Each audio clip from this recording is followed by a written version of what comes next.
الحمدللہ رب العالمین والعاقبۃ للمتقین والصلاة والسلام علی رسولہ الکریم اما بعد۔ باب ہے باب مشارکۃ الذمّی والمشرکین فی المرازع۔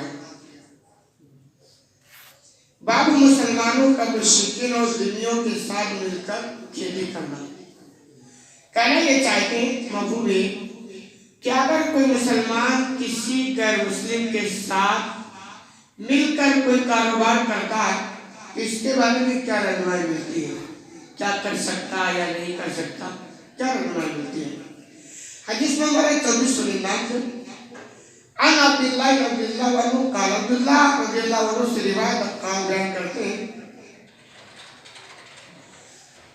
قال آتا رسول اللہ صلی اللہ علیہ وسلم خیبر الیہود ایعملوها ویزرعوها، کہ نبی کریم صلی اللہ علیہ وسلم نے خیبر کی زمین کو یہودیوں کو دے رکھا تھا کہ وہ اس میں محنت کریں اور کھیتی کریں۔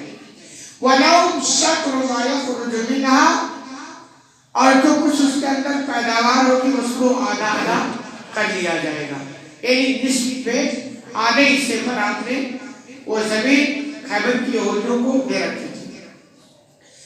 تو بات سے تعلق یہی ہے کہ یہودی ایک غیر مسلم ہے اور زمین مسلمانوں کی تھی، اور آپ صلی اللہ علیہ وسلم کو مسلمانوں کی زمین یہودیوں کو دے دیا کہ تم کرو، جو پیداوار ہوگی آدھا آدھا کر لیتے ہیں۔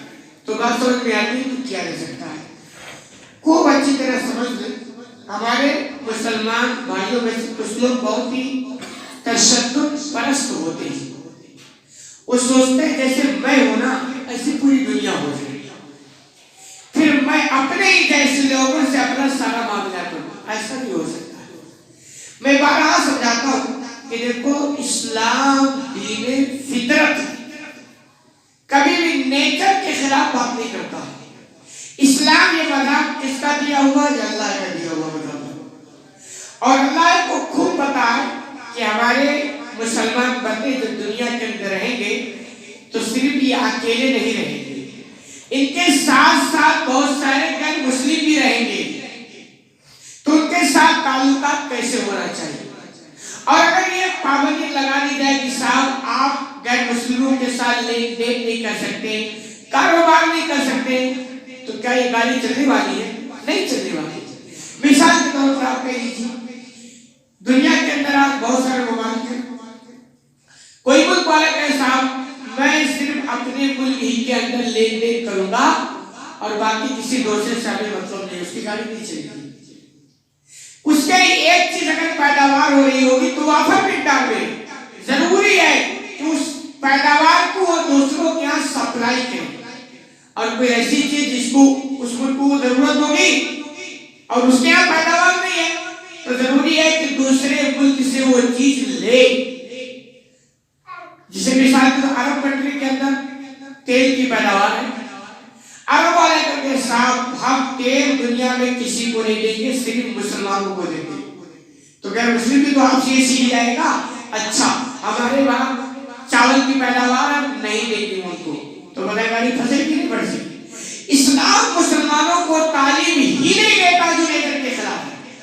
اللہ کو خوب اچھی طرح پتا ہے اس دنیا کے اندر مسلمانوں کے ساتھ غیر مسلم بھی رہیں گے، یہی وجہ کہ آپ صلی اللہ علیہ وسلم نے یہ چیز کر کے دکھا دیا کہ ان کے ساتھ کاروبار بھی کیا جا سکتا ہے، تعلقات بھی بنائے جا سکتے ہیں، لین دین بھی کیا جا سکتا ہے، خرید و فروخت بھی کیا جا سکتا ہے۔ یہ آپ کی زندگی بھری پڑی ہے، اس پر پابندی نہیں۔ ہاں جو شرائط ہے اس کا خیال کیا جائے، دھوکہ دہی نہیں ہونا چاہیے، بدعہدی نہیں ہونی چاہیے، وعدہ خلافی نہیں ہونی چاہیے، جھوٹ نہیں ہونا چاہیے، بے ایمانی نہیں ہونی چاہیے، ان ساری چیز حلال و حرام کی تمیز ہونی چاہیے۔ ان تمام چیزوں کا پورا خیال کریں، پھر آپ کاروبار کے لیے آبادان کسی سے کریں۔ دوسری چیز یہ کہ اس میں حکمت بھی ہے کہ آپ اگر غیروں سے لین دین کاروبار نہیں کریں گے تو آپ کے مذہب کی تعلیم دوسروں کو کیسے پتہ چلے گا؟ آپ جب دوسروں سے کاروبار کریں گے، لین دین کریں گے، خرید و فروخت کریں گے اور ایمانداری کے ساتھ، تو معلوم کریں کہ صحابی ہے کس مذہب کا ماننے والے نا، ایسا تو فرشتہ جیسا انسان ہم نے دیکھا نہیں. پھر اس کے ذریعے کیونکہ اسلام تو چاہتا ہے کہ پوری دنیا کے اندر اسلام پھیلے گا، تو اس کے ذریعے اسلام کو فروغ ملے گا. اس چیزوں کا خیال کرتے ہوئے اس پر کبھی بھی اسلام پابندی نہیں لگاتا. ہمارے یہاں جیسے بہت سارے مسلمان ہیں، کبھی کبھی بولتے ہیں یار اس ملک والے نے اس ملک کے ساتھ ایسا کیا ہے، تو اس ملک والے کو ایسا اس کے ساتھ نہیں کرنا چاہیے، بائیکاٹ کرنا چاہیے، ایکشن لینی چاہیے. یہ ساری چیزیں ہماری چھوٹی وہ بڑی بات، لیکن یہ سمجھتے نہیں دنیا کے اندر بہت سارے ممالک ہیں، ان تمام کو قانون سے جکڑ دیا گیا ہے. اور دوسری بات جب ان کے خلاف ایکشن لے رہا ہے نا، تو اس میں بھی ہے کہ بے ہاتھ سے روکو زبان سے، کنڈیشن ہے نا. اب ہر ملک والا اپنی کنڈیشن جانتا ہے کہ میں کتنا ایکشن لے سکتا ہوں، تو ہم کیا کرتے ہیں دوسروں پر آواز اٹھا لیتے ہیں. اچھا چھوٹی کو بڑی بات، لیکن ہمیں اپنی چھوٹی زندگی میں موٹے موٹے بڑے بڑے کارنامے نظر نہیں آتے. ہم دیکھتے ہیں وہ ملک والا ایسا کر اس کو نہیں کرنا چاہیے، لیکن ہمیں بھی کر رہی ہے کہ ہماری زندگی میں کچھ ذمہ داریاں، 5 ہونے کی نماز پڑھنا ہماری ذمہ داری نہیں ہے. ہم مسلمانوں کی اس کی فکر نہیں ہے. دوسرے فلاں ملک والے کو ایسا نہیں کرنا چاہیے. بہنوں کا حصہ ہم کھا جاتے ہیں، ہمیں اس کی فکر نہیں ہے. فلاں ملک والے کو ایسا نہیں کرنا چاہیے. بھائی کا حصہ کھا جاتے ہیں، ہمیں اس کی فکر نہیں ہے. فلاں ملک والے کو ایسا نہیں کرنا چاہیے. تو صاحب پہلے اپنی یہ موٹے موٹے کمیاں تو درست کر لیں. فلاں کا کام فلاں جانے، وہ سمجھے، ان سے پوچھا جائے، ان سے سوال جواب ہوگا.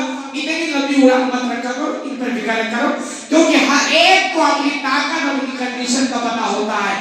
بسا اوقات آپ جسے کچھ سمجھتے ہیں وہ ویسا ہوتا نہیں ہے، کچھ اور معاملہ ہوتا ہے. اللہ کے یہ ساری باتیں اس مسلمانوں کے سامنے میں آ جائیں. اللہ رب العالمین سے دعا کہ العالمین جو لے کر سن جا رہا ہوں کرنے کی توفیق عطا فرما.